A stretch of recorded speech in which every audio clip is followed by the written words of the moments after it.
文化部推动台语家庭的计划第一期伫3月31日，也就是明仔载来结束。也真侪台语家庭呢，就趁今日礼拜带囡仔来扣点数，完成这个台语家庭计划目标。也第二期呢，会伫咧4月初1开始，这个计划活动会一直到12月底。目标是要靠更较侪家庭来参加，甲咱的母语延续落去。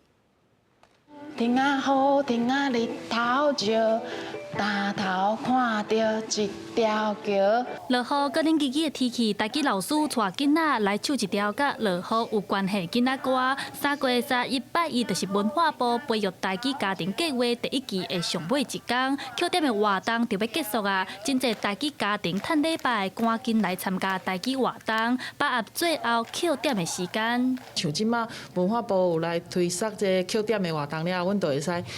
加足侪活动会使参加的。我介意就是有一寡讲册的活动。有爸爸因为外口落雨，互我无所在通去，所以带囡仔来到图书馆看册，以我知影有台语家庭的计划，感觉真有意义。也若第2期的培育台语家庭计划4月初1日开始，希望靠更较侪家庭来参加，甲母语延续落去。阮拄好有先登记合适家庭啊，对啊，互因习惯即个台语的环境啊。较细汉还是较袂晓讲，咱就是我讲一届，伊讲一届。啊，若是较大汉，还是伊文化家庭较会晓讲，咱就会使问用开放式的，互问伊，啊，互伊回答。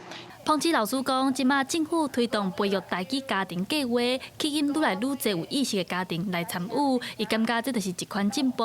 伊讲，伫咧活动内面，常常会拄到台语程度无共的学习家庭和文化家庭。老师会用简单趣味的方式，让两种家庭的囡仔拢有兴趣学习。伊讲，只要政府和民间斗阵拍拼，打造一个全台语的环境，咱离学习母语的目标就愈来愈近。记者戴阿轩、谢桂林、桃园报道。